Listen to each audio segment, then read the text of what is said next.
নমস্কার, কেমন আছেন সবাই? ব্ল্যাক বাই পূর্ণিমা চ্যানেলে আপনাদেরকে স্বাগত।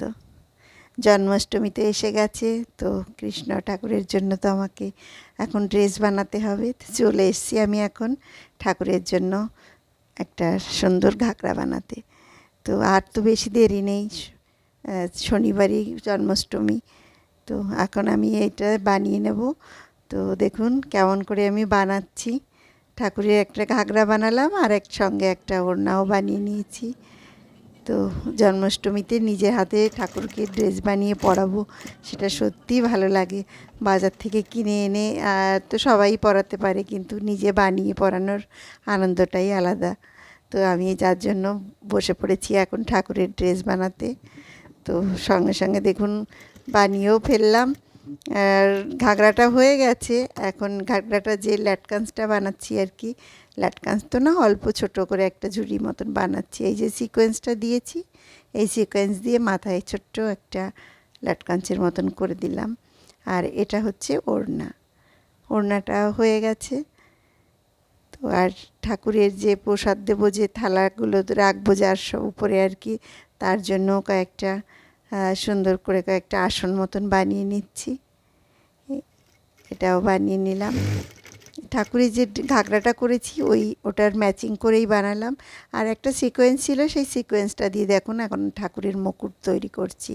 আর ঠাকুরের যেটা দিয়ে আমি ঘাগরা বানিয়েছি, সেই ঘাগরাটার একটা কাপড় নিয়েছি, সেটা দিয়েও একটা সুন্দর এরকম করে কুচি দিয়ে দিয়ে এরকম ভাঁজ দিয়ে দিয়ে কুচি করে আর কি একটা ফুল করে নিয়েছি। আর এগুলো সিকোয়েন্স, এই সিকোয়েন্স দিয়েও এক একটা করে ফুল করছি। তো এই মৌটুকের সঙ্গে এখন এগুলোকে এখন এখানে লাগিয়ে দেব। নিজের হাতে এরকম সুন্দর করে ড্রেস বানিয়ে মটুক বানিয়ে ঠাকুরকে পরাতে আমার ভীষণ ভালো লাগে। তো ভাবলাম আপনাদেরকেও দেখাই আমি কেমন করে আমি ঠাকুরের মটুক তৈরি করছি, তাই আপনাদের দেখাচ্ছি। তো খুব ছোট ছোট কাপড়ের টুকরো আর ছোট ছোট সিকোয়েন্স দিয়েই সুন্দর ঠাকুরের একটা দেখুন কত জলদি জলদি একটা সুন্দর ড্রেস তৈরি হয়ে গেল। সিকোয়েন্স ছিল ঘরে, ছোট ছোট সিকোয়েন্স, তো সেগুলোকে জুড়িয়ে আমি এখন ঠাকুরের জন্য মটুক তৈরি করছি। এরকম করে সিকোয়েন্সগুলোকে ভাঁজ দিয়ে দিয়ে কুচি করে নিলাম। তারপর এগুলোকে দিয়ে দুদিকে দুটো লাগিয়ে দিলাম। আর উপরে যেটা দিয়ে আমি ঘাগরা করেছি সেটার একটা দিয়ে দিয়েছি। আর এটাও আর এখানে আর একটা লাগিয়ে দিলাম। আর এখন নিয়ে নিয়েছি দুটো স্টোন। আর আরও এটা হচ্ছে ইয়ারবাড নিয়েছি। আর এই ইয়ারবাডটা নিয়েছি কেন, সেটাও আপনাদের দেখাবো আমি। স্টোনগুলো এভাবে এখন সাজিয়ে দেব। তো এটার সঙ্গে দেখুন আমি এটা এখন সুন্দর করে এয়ারবাডের সঙ্গে এভাবে সুতো দিয়ে আমি আটকে নিয়েছি। এটা একটা সাইডে ময়ূরের পালক আমি দিলাম না, এখানে আমি এটা দিয়ে দিয়েছি। আর এখন এই স্টোনগুলো আমি এখানে বসিয়ে দিয়েছি।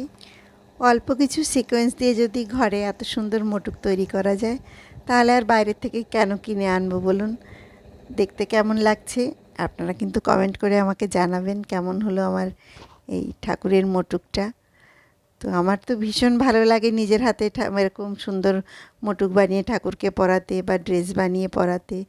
তো আজ আমি কি কি ঠাকুরের জন্য বানালাম সেটা আপনাদের দেখাই। এগুলো আমি বানালাম নতুন ঠাকুরের জন্য একটা সুন্দর সিংহাসনও বানিয়েছি, সেটা আপনাদের পরে একদিন দেখাবো।